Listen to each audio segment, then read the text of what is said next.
제가 통상적으로 새로운 권을 들어가게 되면 본문을 읽고 그리고 서론적인 이야기를 나누게 됩니다. 그래서 본문을 읽는 것은 오늘 토요일 날 또 많은 성도들께서 오시기 때문에 본문을 읽는 것은 오늘 하지 않고 화요일 날 본문을 읽도록 하고요. 오늘은 요나서의 개략적인 서론에 대해서 말씀드리도록 하겠습니다. 서론적인 이야기가 중요한 이유는 개별 본문을 바르게 이해하기 위해서는 전체의 큰 그림, 전체적인 신학에 대한 이해가 있어야지 되기 때문입니다. 요나서는 다른 예언서와는 판이하게 다릅니다. 왜냐하면 그 예언서라고 말할 때는 그 예언서의 주된 내용이 하나님의 예언자를 통해서 주시는 예언이 주된 내용입니다. 그렇죠?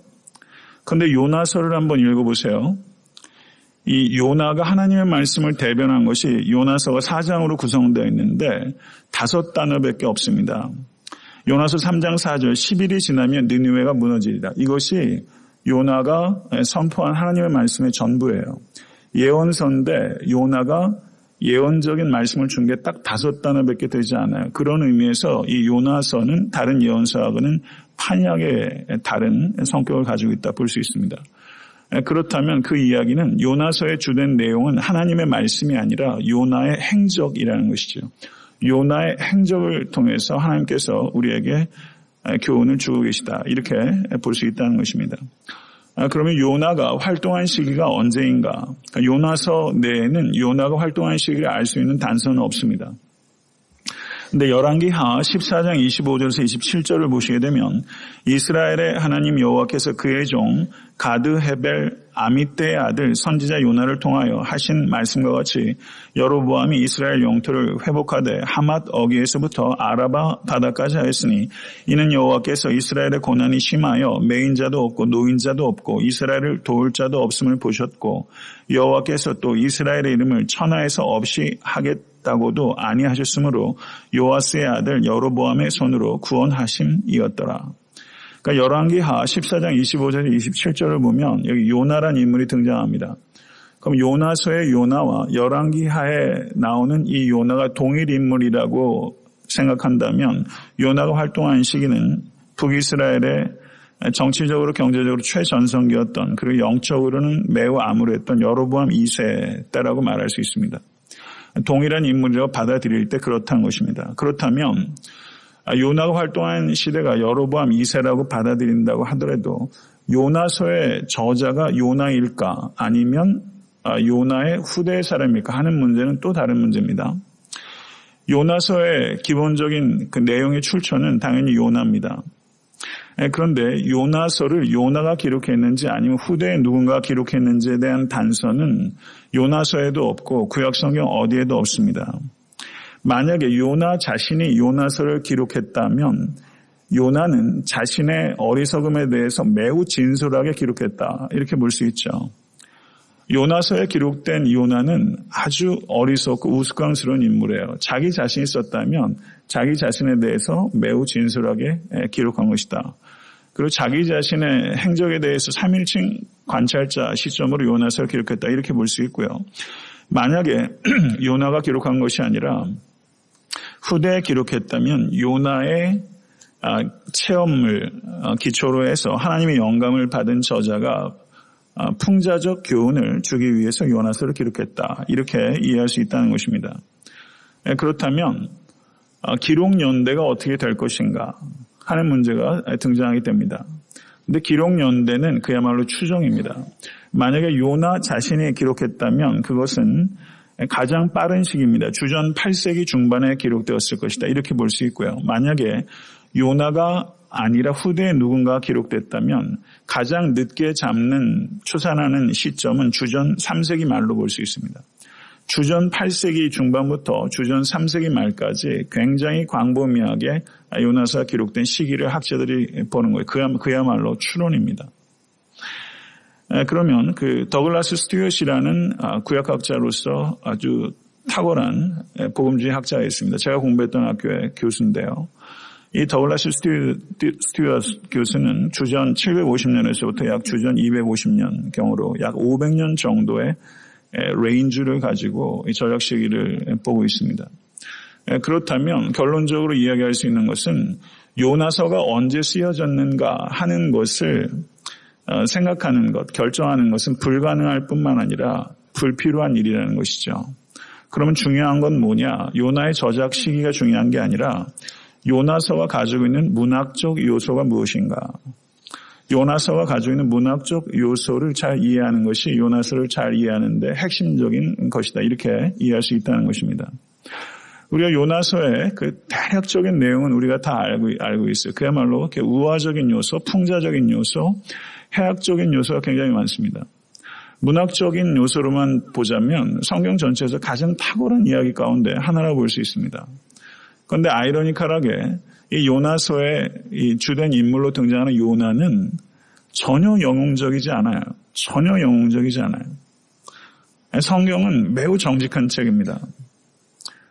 사람을 이렇게 미워하는 데 관심을 갖고 있지 않아요. 다윗을 성경이 전혀 미워하고 있지 않아요. 만약에 대통령에 대해서 이게 역사가들이 기록된다면 조금 거슬리는 내용들은 다 쳐내죠. 현대 역사도 다 그렇지 않습니까? 성경에 나오는 인물들은 전혀 영웅하려는 의도가 없어요. 있는 그대로 기록하고 있습니다. 요나는 매우 우스꽝스럽고 문제투성인 사람이에요. 이 사람은 하나님의 얼굴을 피해서 니느웨로 가지 않고 다시스가 어딘지 정확하게 그 지역을 우리가 얘기할 수는 없습니다. 아마 스페인 어느 지역일 것이다. 이렇게 볼 수 있죠. 동쪽으로 가라고 했는데 서쪽으로 갔단 말입니다. 그러다가 물고기에 삼키워졌습니다.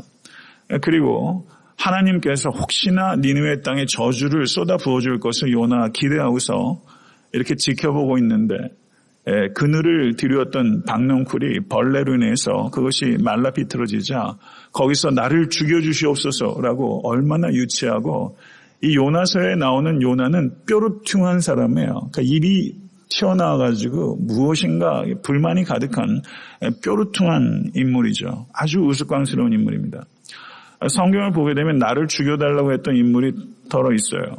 엘리야도 죽기를 소원했죠. 그런데 엘리야를 아주 부정적으로 모방한 인물, 엘리야의 아류작과 같은 인물, 이게 요나란 말이죠. 박넝쿨이 말라 비틀었다고 죽여달라고 하는 예언자, 참 우스꽝스럽단 말이죠. 근데 사실 우리가 얼마나 우리 자신도 우스꽝스럽게 신앙생활하고 있는 요소가 많은지 몰라요. 참 역설적인 요소들이 내 안에 참 많이 있습니다. 요나와 대비되는 인물들, 한 인물을 우리가 정확하게 구성하고 이해하기 위해서는 그와 대비되는 인물들, 그와 대적이 되는 인물들, 성경의 이 내러티브 장르이기 때문에 이 장르를 내러티브라고 얘기할 수 없지만 요나서 자체는 상당히 내러티브 요소가 있죠. 그러면 요나와 대비되는 인물이 누군가? 전반부에 있는 인물은 선장이에요. 이 선장은 그야말로 캡틴입니다. 캡틴다워요. 정말 선장다워요. 그리고 후반부에 나오는 인물은 니느웨 사람이고 특별히 니느웨 왕과 이 요나가 대비가 돼요. 그런데 역설적으로 풍랑이 일었을 때 선장이 자고 있었던 것이 아니라 이 요나가 자고 있었어요. 요나가 기도했던 것이 아니라 선장이 기도하고 있었어요. 굉장히 역설적이에요. 요나는 생명을 경시하는 인물로 기록되어 있습니다. 그러다가 이 선장이 이 요나를 찾아내서 당신이 도대체 누구냐부터 시작해서 묻자 요나가 자기가 모든 문제의 원인이라는 것을 밝혔죠. 그리고 자기를 바다에 던져라. 그랬는데 이 선장이 요나를 처음에 그 말 떨어지기 무섭게 요나를 바다에 던진 게 아니라 저와 요나를 어떻게 해서든 살려서 배를 항구에 대보려고 힘써 노를 지었어요. 생명을 경시하는 요나, 그리고 생명을 어떻게든 살려보려고 하는 이방인 선장, 익명의 이방인 선장. 누가 더 사람답습니까? 요나가 아니란 말이죠. 오히려 이방인의 선장이에요. 후반부에 가셔도 요나가 하나님의 계명을, 하나님의 명령을 두 차례 받는데 첫 번째는 거절해서 다시스로 갔고 두 번째는 니느웨로 갔는데 그것도 억지로 마지못해서 간 겁니다. 저가 니느웨에 임할 심판에 대해서 이야기를 했을 때 전혀 예상하지 못했던 반응이 벌어지게 된 거예요. 요나는 니느웨가 회개하기를 원치 않았습니다. 그런데 니느웨 백성들이 그 요나를 통해서 선포된 메시지에 얼마나 빨리 반응했는지, 그리고 니느웨 왕이 짐승에게까지도 베옷을 입히라고 할 정도로 그야말로 역사상 전무후무한 회개의 역사가 니느웨 땅에 벌어진 거예요. 역사상 전무후무한 회개의 역사예요. 어떻게 삽시간에 온 나라와 민족이 그렇게 회개합니까? 니느웨 왕과 요나는 매우 대비되는 인물이란 말이죠. 그런데 역사상 가장 큰 회개와 부흥의 능력이 나타내는데 정작 이 선지자는 그와 같은 부흥의 역사가 나타나니까 아주 싫어했다. 분노했다. 이렇게 말하는 거예요. 그러니까 요나가 아주 역설적이에요. 계속 요나서는 반전의 반전이 일어나고 있습니다. 우리의 기대를, 우리가 이 책을 처음 대한다고 한번 생각해 보세요. 이 스토리가 아주 반전을 거듭하면서 풍자와 해악과 이런 요소들이 굉장히 가득한 그런 책이라는 것을 볼 수 있습니다.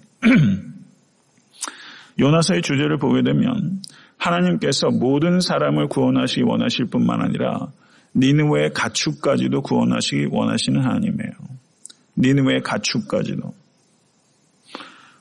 사랑하는 성도 여러분, 요나서의 주제는 그와 같이 하나님의 보편적인 긍휼에 대해서 이야기를 하고 있고, 그리고 하나님의 백성인 이스라엘 백성들이 하나님의 긍휼의 통로가 되기 위해서 부르심을 받았다는 것을 강조하고 있는 것이 요나서의 가장 중요한 주제입니다.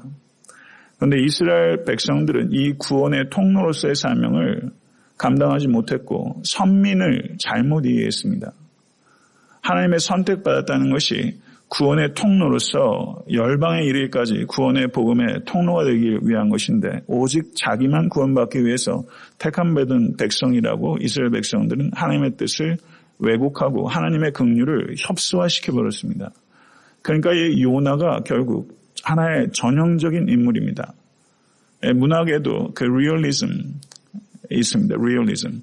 리얼리즘이 성공적인 작품이 되기 위해서는 그 시대 상황, 그 시대적인 인물들을 반영해야 되는데, 이 요나 자체는 한 개인이 아니라 열방에 하나님의 긍휼이 확장되는 것을 거부하는 이스라엘의 얼굴이죠. 이스라엘을 대표하는 인물로 이 요나가 기록되어 있다는 것입니다. 그렇다면 요나서의 문학적 장르를 우리가 어떻게 이해해야 될까? 요나서에 나오는 그 물고기의 뱃속에 들어서 사흘 동안 있었던 것이 이게 역사적 사실인가? 이게 과학적 사실인가? 아니면 이게 문학적 비유인가? 문학적 상상력인가? 하나의 우화로서 교훈을 전달하기 위한 것인가? 그 역사성을 어떻게 받아들여야 될 것인가? 이게 굉장히 뜨거운 신학적 주제입니다. 재작년에 이게 한국에서 굉장히 큰 이슈가 됐었어요. 한국의 모 방송국에서 이 문제를 다뤘고, 이것에 대해서 신학자들이 굉장히 뜨거운 논쟁을 벌였고, 그 논쟁 한복판에 저하고 같이 공부했던 총신대학교 구약학자도 이 문제에 대해서 굉장히 뜨거운 담론이 있었어요. 어디까지를 역사적 사실로 봐야 될 것인가? 문자적으로 다 역사적 사실로 봐야 되는가? 아니면 이것을 문학적 상상력으로 교훈을 주기 위한 장치로 이해해야 될 것인가 하는 문제들이 발생하는 것이죠. 여기에서 우리가 건전한 우리의 입장을 포지셔닝 해야 됩니다. 윌리엄 반 게메런이라는 구역학자가 있습니다. 이 사람이 그 시카고의 디어필드에 있는 트리니티라는 신학교가 있습니다. 미국 내에서 좋은 신학교들이 있는데 그 중에서 추천할 수 있는 학교 중에 하나가 이 트리니티라는 학교입니다. 윌리엄 반 게메론 이 교수 밑에서 제가 아는 사람만 3명이 구약학 PhD를 마쳤어요. 소장학자로 한국에서 지금 활발하게 활동하고 있는데요. 이분이 그 쓴 책 중에 예언서에 대한 책이 있습니다. 그런데 요나서를 이분이 어떻게 문학적 장르를 평가하냐면 비유 효과를 가진 역사다. 이렇게 평가했어요. 비유 효과를 가진 역사다. 비유 효과를 가진 역사다.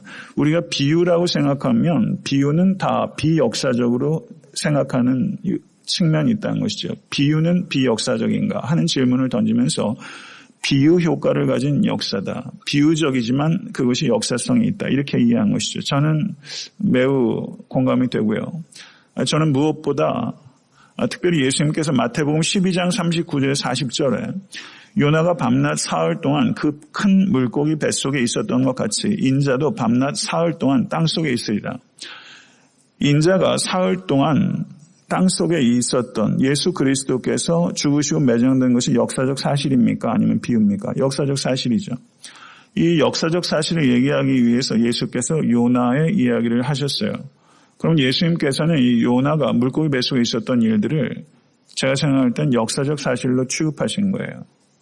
그러면 이 부분들을 우리가 어떻게 이해할까 하는 부분에 대해서 해당 본문에 갔을 때 말씀을 좀 드리도록 하겠습니다. 결국은 제가 요나서를 꼼꼼하게 다시 좀 읽어봤어요. 그랬더니 박농쿨 이야기도 나오고 벌레가 박농쿨을 먹게끔 하는 이야기도 나오고 이 큰 물고기 이야기도 나오고 큰 바람과 경랑이 일어나게 한 얘기. 이 자연적인 요소들이 이 크게 4가지가 요나서에 등장합니다. 그러니까 요나서가 강조하고 있는 중요한 주제 가운데 하나는 하나님은 온 자연 세계를 통치하신 우주의 주권자라는 사실입니다. 이게 요나서가 강조하는 중요한 주제 가운데 하나예요. 그러면 이와 같은 4개로 연결된 이와 같은 자연을 다스리는 하나님의 주권에 대한 문제라고 했을 때 이와 같은 기적들의 역사성을 우리가 어떻게 이해할 것인가. 이건 우리가 신앙적인 우리의 자세를 결정하는 데서 굉장히 중요한 요소라고 볼 수 있습니다. 해당 본문에 갔을 때 이 부분에 대해서 제가 언급하도록 하고요. 요나서를 읽으면 웃깁니다.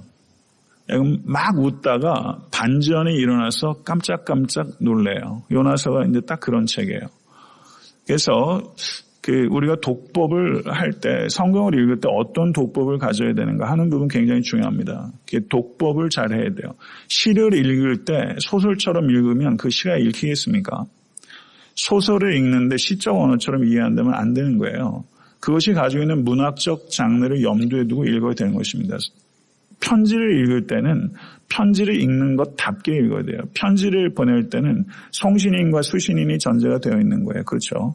그런데 우리가 쌍방간의 편지를 보는 게 아니라 어느 한쪽의 이야기만 듣는 거예요. 그렇죠?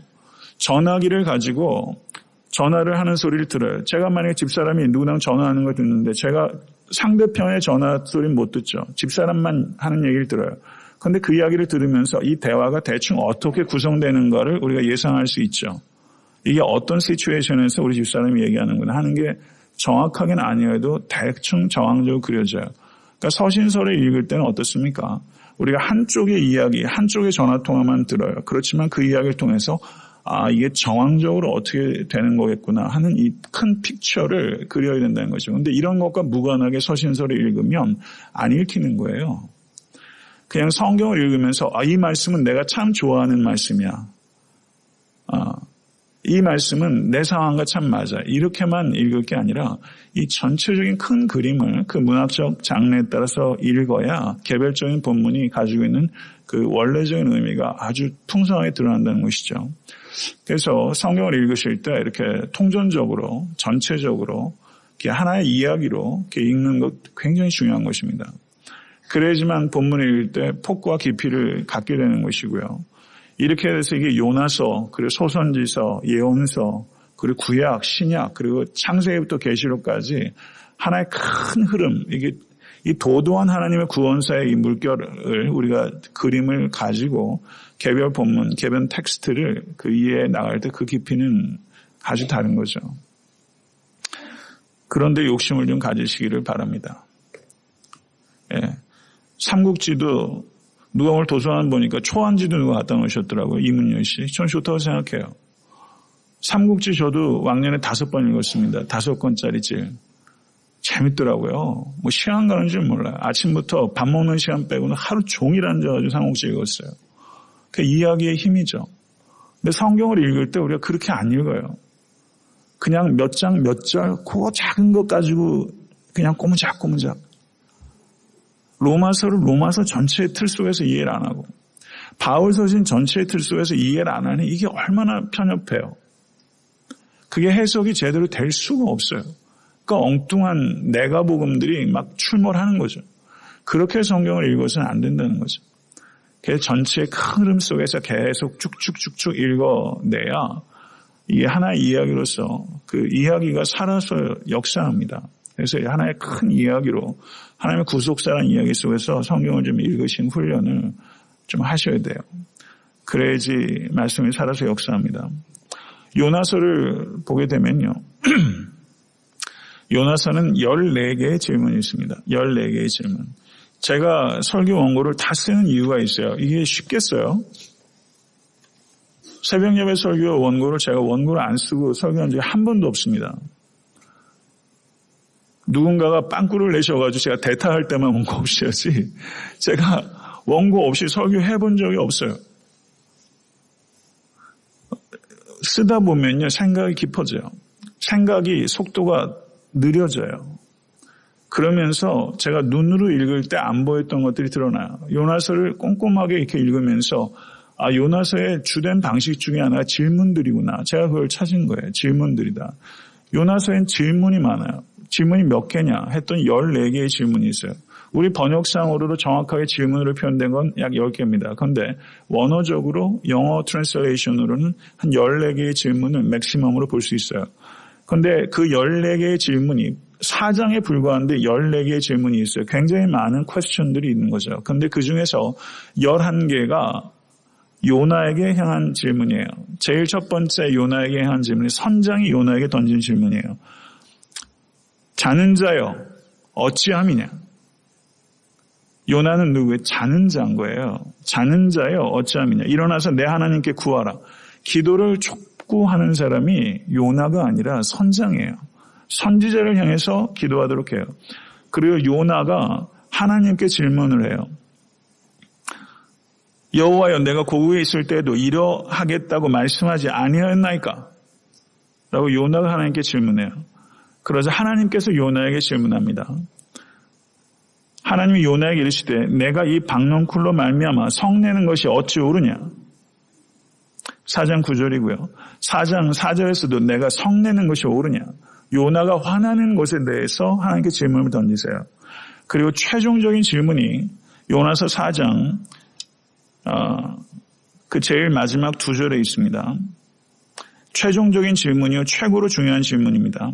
여호와께서 이르시되 내가 수고도 아니하였고 재배도 아니하였고 하룻밤에 났다가 하룻밤에 말라버린 이 박넝쿨을 아꼈거든 하물며 이 큰 성읍 니느웨에는 좌우를 분별하지 못하는 자가 12만여 명이요 가축도 많이 있나니 내가 어찌 아끼지 아니하겠느냐.